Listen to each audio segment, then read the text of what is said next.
Badan Karantina Indonesia, Barantin, melalui Balai Besar Karantina Hewan, Ikan dan Tumbuhan Bali, Karantina Bali, Satuan Pelayanan, Satpel, Padangbai bersama TNI Angkatan Laut, Balai Konservasi Sumber Daya Alam, BKSDA, Bali, Kepolisian KP3 Padangbai dan Flight Protection Bird, berhasil melakukan penahanan terhadap 7.355 ekor burung yang dilalu lintaskan dari Nusa Tenggara Barat, NTB, menuju Bali tanpa dilengkapi dokumen karantina dari daerah asal. Kepala Badan Karantina Indonesia, Sahat Manaor Panggabean, menegaskan komitmen institusinya dalam menjalankan amanat Undang-Undang Nomor 21 Tahun 2019 tentang karantina hewan, ikan, dan tumbuhan. Penahanan terhadap komoditas burung yang dilakukan petugas kami di lapangan merupakan langkah tegas untuk memitigasi risiko masuk dan tersebarnya hama penyakit hewan karantina di wilayah Pulau Bali. Contohnya pencegahan terhadap flu burung dan beberapa penyakit lainnya, ujar Sahat pada konferensi pers di kantor karantina Bali, Rabu 21 Januari 2026.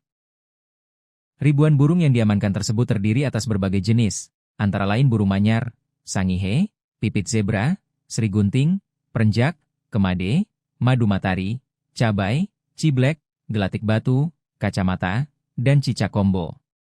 Penahanan dilakukan karena pengiriman burung-burung tersebut tidak memenuhi persyaratan karantina dan melanggar Undang-Undang Nomor 21 Tahun 2019 tentang karantina hewan, ikan, dan tumbuhan. Tindakan ini merupakan bagian dari upaya pemerintah dalam mencegah masuk dan tersebarnya hama penyakit hewan karantina, HPHK, yang berpotensi membahayakan kesehatan hewan, manusia, serta kelestarian lingkungan. Lebih lanjut disampaikan Sahat, bahwa pencegahan penularan penyakit merupakan salah satu misi utama Badan Karantina Indonesia dalam menjaga ketahanan pangan nasional serta kelestarian biodiversitas Indonesia. Sinergi lintas instansi akan terus diperkuat guna memastikan lalu lintas hewan berjalan sesuai ketentuan peraturan perundang-undangan yang berlaku. Kami akan melakukan pengusutan tuntas terhadap kasus pelanggaran ini supaya menimbulkan efek jera bagi pelakunya, tidak muncul penyakit baru dengan mencegah masuk dan tersebarnya HPHK serta menjaga keberadaan biodiversitas Indonesia tetap lestari, tegasnya. Menurutnya selama ini mungkin kasus seperti ini banyak terjadi dan hanya dilakukan pembinaan terhadap para pelakunya. Akan tetapi kalau dibiarkan dan tidak dilanjutkan ke proses hukum tidak akan ada efek jera serta akan berulang terus.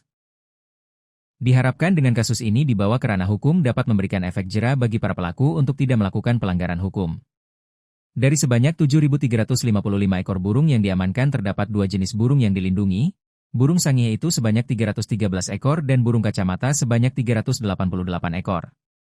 Ia pun meminta kepada pelaku usaha burung agar tidak hanya menginginkan keuntungan besar dengan melakukan praktek ilegal seperti ini. Janganlah hanya menghitung keuntungan sesaat, tapi lihatlah dampaknya terhadap bangsa dan negara kita ini. Ya mungkin Anda dapat uang cepat Rp100 hingga 200 juta, tapi begitu dilakukan ilegal bisa menyebarkan virus flu burung. Ini kondisi Indonesia bisa bahaya lagi, tuturnya. Satu orang pelaku pengemudi mobil truk bernama Mawardi atau Haji Muzakar asal Lombok Tengah yang membawa ribuan ekor burung kicau ini telah diamankan beserta satu unit truk dengan plat nomor AG 9808F dan 355 ekor burung. Selanjutnya burung-burung ini akan dikembalikan ke daerah asalnya esok hari. Jadi tidak dilepas liarkan di Bali. Besok rencananya kita akan kirim balik ke Lombok sama ke Sumbawa Besar, tapi beberapa ekor kita akan tahan di sini sebagai barang bukti, ucap Sahat. Disinggung mengenai modus operandi yang dilakukan seperti apa dan nilai rupiah dari ribuan burung ini, Sahat menyampaikan biasanya pengiriman tidak berhenti hanya di satu titik seperti Bali tetapi akan berlanjut ke titik lain. Dugaan saya ini tidak hanya selesai di Bali, dilanjutkan kemana lagi setelah ini, dari Bali lanjut dikirim kemana belum tahu. Kita bentuk tim untuk mengusut tuntas ini, ucapnya. Lalu untuk nilai tafsiran uang dari ribuan ekor burung ini, pihaknya menyampaikan tidak fokus ke nominal rupiahnya karena nilainya relatif. Nilainya relatif ya. Terutama salah satu satwa yang dilindungi tadi salah satunya burung endemik, itu para penghobi itu tergantung dia mau bayar berapa. Tapi karantina ini tidak melihat ke rupiahnya itu tapi kita melihat dampaknya. Penyakitnya kemungkinan akan dibawa dan penyebaran penyakitnya, urainya.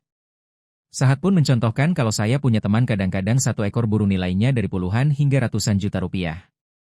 Khususnya burung endemik yang hanya ada di pulau-pulau tertentu tidak mungkin harganya hanya puluhan ribu atau ratusan ribu. Dan burung ini sebagian endemik yang hanya ada di Sumbawa dan juga yang ada di Lombok tidak ada di Bali.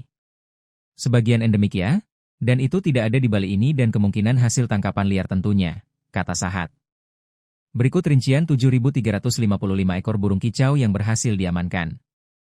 Burung manyar 5.720 ekor. Burung sangihe 313 ekor. Burung pipit zebra 250 ekor. Burung serigunting 20 ekor. Burung perenjak 500 ekor. Burung kemade 5 ekor. Burung madu matahari 22 ekor. Burung cabai 23 ekor. Burung ciblek 35 ekor. Burung gelatik batu 8 ekor. Burung kacamata 388 ekor. Burung cicak combo 71 ekor.